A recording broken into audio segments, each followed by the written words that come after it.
Well, thanks for sitting down with us. It's good to see you. Thank you for having me. Your fans a few months ago, I think, were surprised to read a message from you that said that you were going to seek some help and some treatment.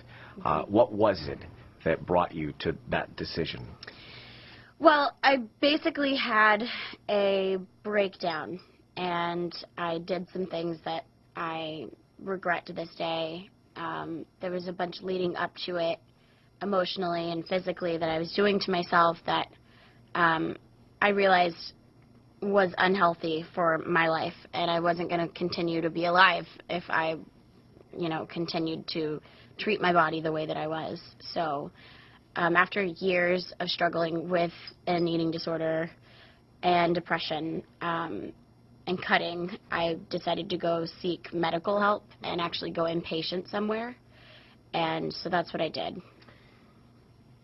But so you were living two lives, because on the outside you were this happy-go-lucky young star.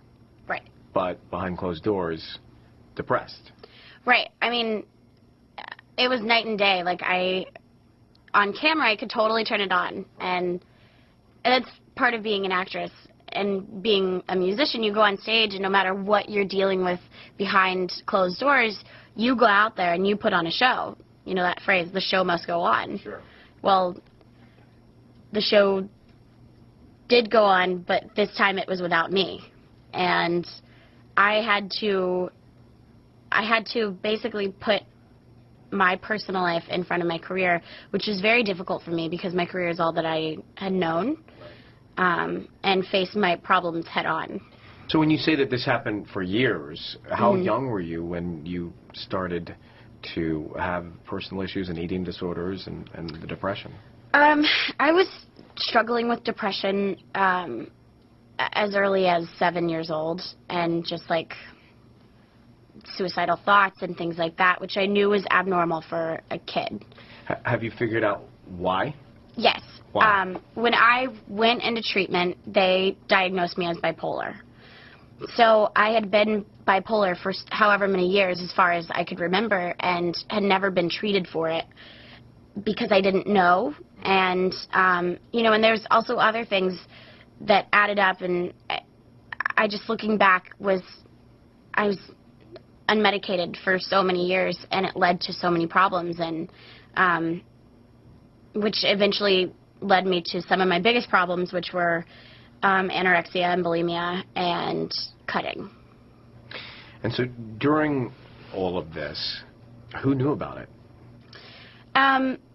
There was the occasional seeing my wrists from my co-stars or people that I worked with or my family, and then there was also the people noticing my eating behaviors, and it definitely wasn't natural at all. I would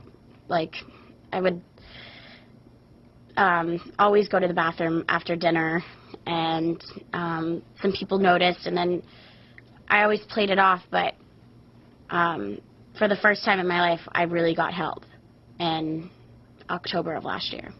And you made a decision to Yeah. quit the television show. Mm-hmm. You made a decision to be proactive and handle it, and you made a decision to talk about it. Right. Why do you feel like you should talk about it, and why do you want to talk about it? I was having dinner with another actress last night, and her name is Brittany Snow, and she's the co-founder of this organization called Love is Louder. And we were talking about it last night, about how we've both struggled from issues and with eating and cutting. And one of the biggest things that we talked about was how thankful we are that we are proactive about it, because so many people don't talk about these issues. And we were just talking last night, and I was thinking, you don't realize how many girls are suffering, and nobody even knows, or nobody does anything about it because it's become the norm, or it's such taboo to talk about cutting and self-harm, and people have to take a stand. And I feel like with the voice that I was given musically, I also have to make it very aware that there are issues that need to be addressed, and if I can help somebody by telling my story, I'm going to do that 100%. And Demi, what have you learned most about yourself going through this process, and how to stay on the right track? It's a daily journey, and it's definitely going to be a struggle that I'll have to deal with for the rest of my life. And, you know, I get frustrated sometimes. I'm just like, why couldn't I have been born normal? Like, this sucks. But that's how it is with addiction, and that's how it is. It's just, it's going to be a daily battle, and I'm not going to be perfect. But as long as I wake up in the morning and I eat my breakfast and I say, look, I'm going to eat this meal for right now. I'm going to eat for the rest of the day. I'm not going to self-harm, and I'm not going to do anything self-destructive. If I can make it through the day, I can make it. That's all that matters, you know. And I woke up today, and I ate my breakfast, and I did my stuff, and no matter how hard I wanted to fight it, and no matter what negative thoughts and insecurities were coming into my head, I just kept thinking, okay, just for right now. And even if I have to take it, like, literally one bite at a time and say, like, I can do this, then I can make it through it. But I have an incredible support system around me. You were very, very honest with your fans. Were you surprised about their reaction and about the immediate and incredible and overwhelming support? Yes, I was absolutely surprised, because it's hard to build up the courage to go into treatment in front of the spotlight or not. But then you add the pressure of so many people who told me, don't turn out like this starlet, don't turn out like this person. But yet, here I was, you know, I was fighting in my head, if I go into treatment and people are going to think that I'm like this troubled actress, you know, because that's rehab. Right. And I didn't want to be listed as one of those people. But then I remember thinking, oh, you've been suffering for years, and you got to put yourself first.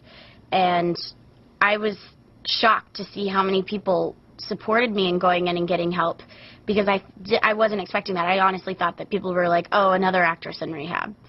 And when I saw the support, there were fans that tattooed a heart on their wrist every day that I was in treatment until the day I got out. It was amazing. It was incredible. And I was that's honestly one of the things that got me through it. And speaking of tattoos, I know you have symbolic tattoos. Yes, I do. Tell me about yours. Stay and strong on my wrist, and it's and then a little heart that my fans would draw on their wrist every day, and some people got tattooed them. And I decided to get it whenever I got out of treatment, partially because I wanted to cover some of the scars from before, and also because I wanted to remind myself every day, and it's on my hands when I when I wash my hands, when I brush my teeth, whatever I do, I look at my hands and it says stay strong, and then I have that heart to remind me of the fan support. Music is something that is such a passion. Music is my boyfriend. Music is, we now know who she's dating. Yes, music is my boyfriend. And you seem at peace, you seem happy. Yes. Your spirit seems genuinely that. Yes. Is that where you are right now? Right now, yeah. For today, I'm really happy, and I'm really excited about life. And, you know, I don't know what could happen tomorrow, but I know that if something did happen tomorrow, I know that I would keep trying, and I know that I could rely on the support system that's gotten me through all of this. And there is not a boyfriend supporting you right now? No, there's no boyfriend. No boyfriend. And I can look you dead in the eye and tell you, no boyfriend. No boyfriend. Music is my boyfriend. Okay, yeah. good. Thanks for chatting with me. It's Thank great to you see so you. Congratulations. Much. Thank you.